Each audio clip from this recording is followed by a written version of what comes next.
Continuamos en el programa En Contexto y lo hacemos con la visita y una charla aquí en el estudio con Ernesto Herrera. Él es mediador del consumidor de la oficina del fiscal o del procurador del estado de Indiana.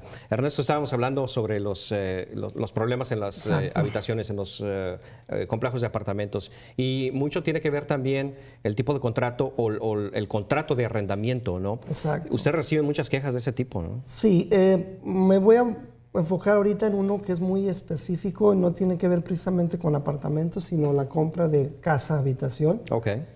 Últimamente hemos recibido muchas quejas y de hecho ya hubo unos casos en que se pasaron a ya lo que es a corte. Ok. Con respecto a compra-venta de casa-habitación de manera fraudulenta. Y aquí es decir, si yo estoy rentando pero con opción a compra. Exactamente, de ese tipo de contrato. Ok. También alguno en el que es simplemente compra-venta. Y me gustaría que nuestro público ponga mucha atención en esto porque yo he visto unos casos que son muy tristes. Gente que pierde el ahorro de su vida ahí. Nosotros todos creo que ganamos el dinero con muchos esfuerzos y para verlo perdido de esa forma es una tragedia. Todo porque no hubo una preparación en la compra de esa propiedad. O información, ¿no? Exacto, la información tenerla a tiempo. Y yo me gustaría advertirle a la gente que si va a hacer, sobre todo las compra-venta que se está dando mucho ahorita en casas que digamos son baratas, $20,000, $30,000, $40,000. Incluso hay casas que van a un precio de $7,000, $10,000. La gente se ilusiona porque les dan muchas facilidades para que hagan los pagos. Enganches de $3,000, $4,000, a veces hasta con $800. Y les entregan la casa inmediatamente.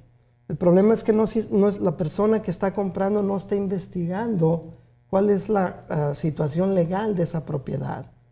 Ha habido casos en los que quien la está vendiendo no es el dueño. Y los engañan diciendo, mira, no hay problema, dame el pago así, incluso pagos en efectivo, etcétera. Es decir, que quien lo está vendiendo es una persona que no es el propietario y no es una persona con licencia para vender propiedades tampoco. Pero ¿cómo saberlo? ¿Cómo saberlo? Saberlo hay que, si ya vio la casa y le gusta o está en trámites tratando de comprarla, váyase a la ciudad e investigue quién está pagando los impuestos. Si los impuestos están al día, a nombre de quien estén los impuestos, ese es el propietario. Y es a la persona a la que hay que comprarle, ¿no? Exacto. Entonces, si lo están anunciando como que es venta de propietario, el propietario es el que tiene que estar ahí. Si hay un agente de bienes raíces como intermediario, ese agente de bienes raíces tiene que tener licencia, eso se puede corroborar en las oficinas del Estado también. E independientemente de eso, los papeles que estén al día y saber dónde están esos papeles. La oficina de la ciudad tiene digamos, lo que sería el equivalente al registro público de la propiedad. Ahí pueden verificar estatus en cuanto a impuestos y a quién pertenece esa propiedad. De lo contrario, no haga esa compra, porque hay otra complicación. Mencionábamos el contrato con opción, el contrato de renta con opción a compra, rent to buy. En muchos casos el fraude consiste en esto. El dueño es el dueño y punto, todo está legal ahí. Pero el contrato está escrito de una forma en la que por cualquier motivo el dueño puede desalojar al inquilino. Al mismo tiempo que en el contrato, en otra cláusula, dice que le está permitido hacer cualquier restauración, cualquier mejora, incluso casi destruir la casa y volverla a poner nueva. Pero ¿qué sucede? Que cuando el inquilino, el propietario encontró razón para desalojar, ¿quién retiene todo el valor de esas mejoras? Es decir, ya no regresa el dinero, vaya. Ya no regresa, lo pierde. ¿Qué sucede? Muchos propietarios venden ya con esa intención y van a buscar cualquier excusa para que desaloje quien está comprando. La clave entonces aquí es leer el contrato o acaso incluso contratar a algún abogado o a un agente de bienes raíces que les haga una consulta. Vale la pena que paguen, qué sé yo, $200, $300 por corroborar que todo esté bien con la propiedad. Como te lo mencioné antes, he visto infinidad de familias que se han quedado sin nada en ese sentido. y a veces son hasta